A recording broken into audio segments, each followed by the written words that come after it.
To bring in the foreign investor perspective, may I now invite Ruchir to make your presentation and say a few words.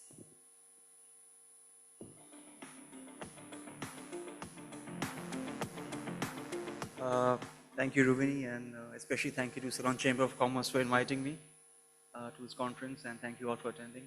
What I'll do is I'll probably give a foreign investors perspective to how foreign investors view Sri Lanka, especially in the regional market kind of sense, and what opportunities we see and some of the challenges we faced and the outlook that I personally have and we have for Sri Lanka. So maybe I can just run you through some slides for a few minutes. So I'll just tell you a bit about us. So if you can go to the next slide, please.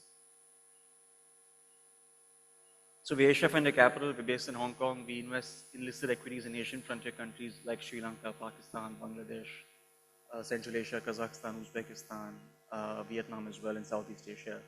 Also some other countries in the Middle East like Iraq and Oman. So I personally cover Sri Lanka, but I also cover Bangladesh, Pakistan, Vietnam, Kazakhstan, Georgia, and some other countries. So I travel to many of these countries on a regular basis. And I've been coming to Sri Lanka since 2014.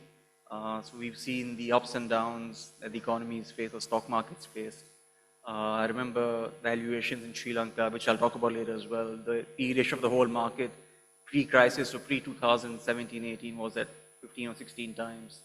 But obviously that contracted over the last few years given challenges the country faced, which I'll talk about as well. But broadly speaking, I've been positive on Sri Lanka for the last probably 2.5, 3 years. I was here in November 2022, just after the crisis. And that to me was the bottom because not just from, I mean, obviously valuations that time were at a big discount compared to probably anywhere in the region. The whole market was trading at a P ratio of 4 times. So a lot of value on offer at that point in time. So just from a fund perspective, we started increasing allocation to Sri Lanka at the end of 2022 and 2023. And now it's our second biggest country allocation. It's done very well for us over the last 2.5 years, not just because of price appreciation, but also we increase allocation to the country, given the positive aspects we see from a macro and political perspective. So I think, I'm sure all of you in the room are aware, 2018 to 2023 was not very easy for Sri Lanka from a macro political perspective. But I think after a very long time, at least from my perspective, Sri Lanka has both economic stability and political stability, which was missing for the past many years. And that's why you've seen the strong run-up in the stock market, probably especially the last 12 to 14 months post-election. And I think, there's a lot of talk about, GDP growth being 7% or 6% and reforms and all these sort of things, which is good. But I think to sustain momentum in general in the economy, just from a foreign investor's perspective, what investors look for is stability, not just from a macro perspective, but from a political perspective. I think that's in place as of now. So the platform is set for pretty decent, stable growth going forward. Of course, the events of the last few days, in my view, that's a bit of a hiccup. The market's forward-looking. I think Sri Lanka has seen worse than what has happened in the last few days and can recover just from an economic growth perspective and from an earnings perspective. So I think the platform has been set. So if there's stability over the next 3 to 4 years from a macro and political perspective, I think Sri Lanka, just as a country, can do much better than what has done in the last probably 6 or 7 years. So that's a bit of my view on the country going forward. And if you can just move to the next slide, please. So coming to valuations, as I was mentioning, Sri Lanka pre-crisis, when I was here in 2014, 15, 16, you had many more foreign investors over here. I remember seeing, multiple funds being at the conference in Colombo.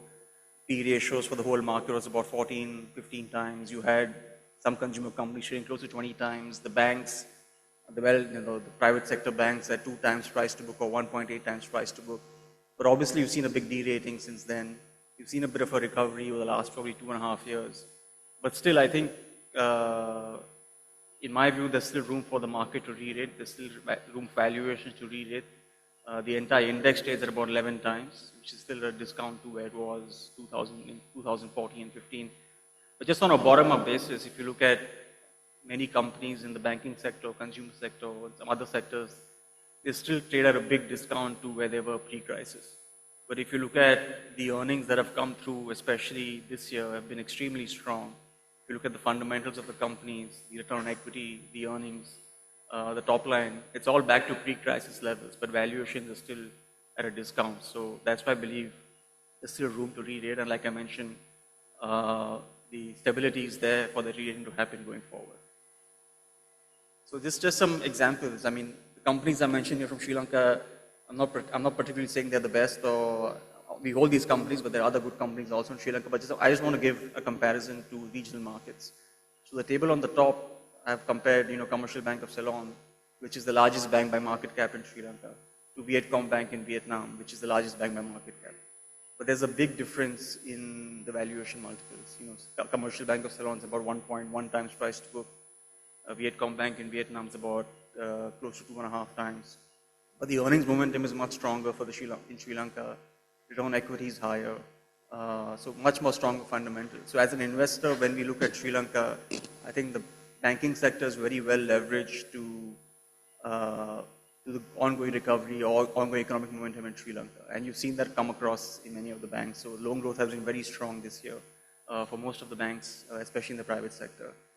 And even consumption, I think some of the speakers mentioned consumption is coming back in Sri Lanka now over the past probably 6 or 9 months after a long time. Disposable incomes are improving, inflation is under control, interest rates have come down. So I think in my view, the consumer recovery is only beginning probably in 2025, and you have probably a decent platform for consumption to grow in the next few years. And again, over here I compare, say, Sunshine Holdings in Sri Lanka to Philippine consumer company, which is very well known. A lot of foreign investors own it.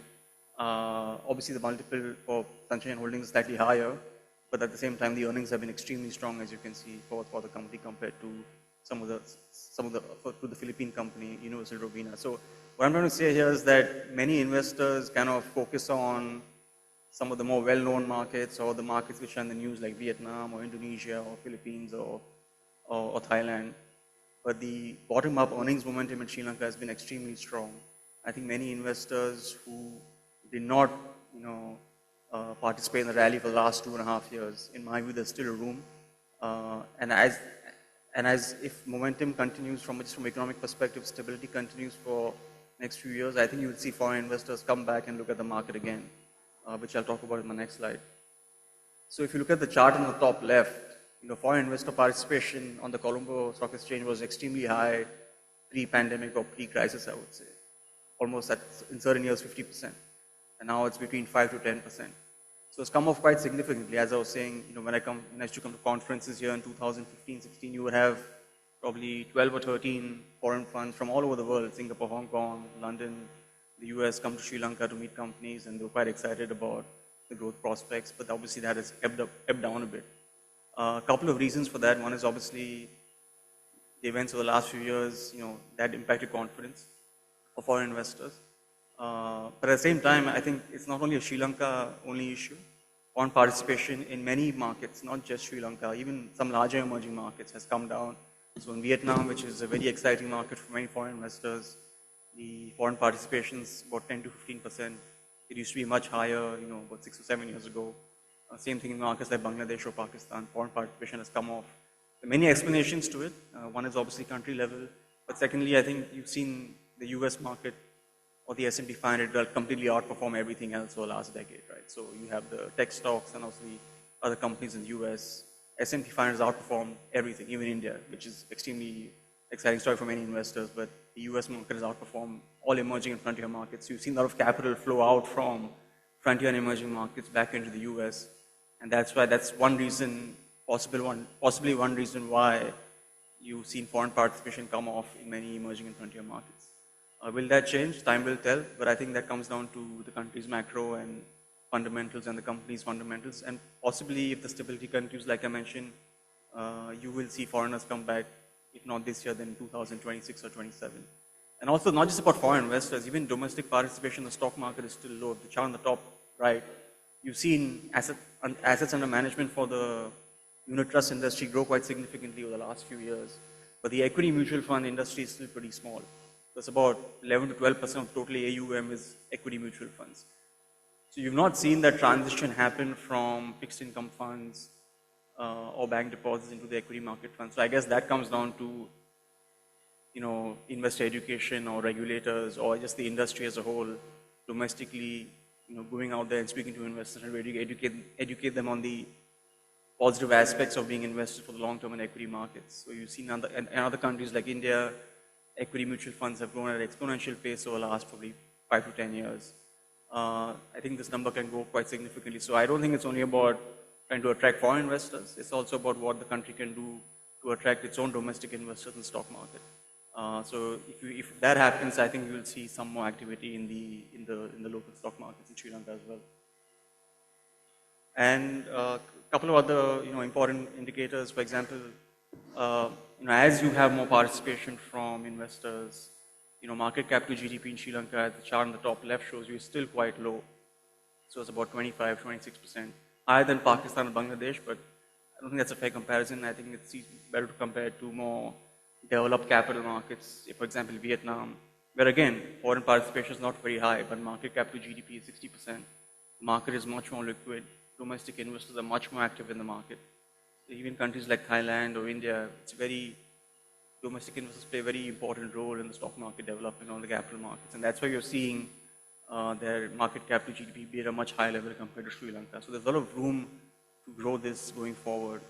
Again, it comes down to more participation, more investor education from the regulator, from the industry as a whole. And at the same time, despite all these concerns that investors have about foreign participation, about the macro, about the politics, about the events over the last few days, I think if you look at the chart on the right, performance has been extremely strong in dollar terms. So this is for a foreign investor in dollar terms. Sri Lanka has outperformed over the last 5 years.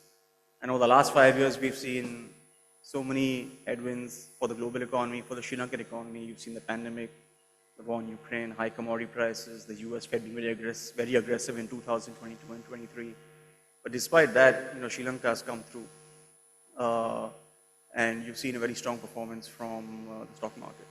And there are a couple of reasons for that. So I think, bottom up, like I was mentioning, that's why we've been invested in Sri Lanka. There are very well-run companies in Sri Lanka. Meeting companies over here is not difficult. And access to companies, the management teams is quite easy. Corporate governance is extremely strong, as some of the other speakers mentioned earlier this morning. The filings are quite transparent. Communication is not an issue. It's an English-speaking country compared to some of the other regional markets, which I cover in Southeast Asia, where some of the filings are not even in English. It's not easy to meet the companies in, say, Bangladesh or Vietnam.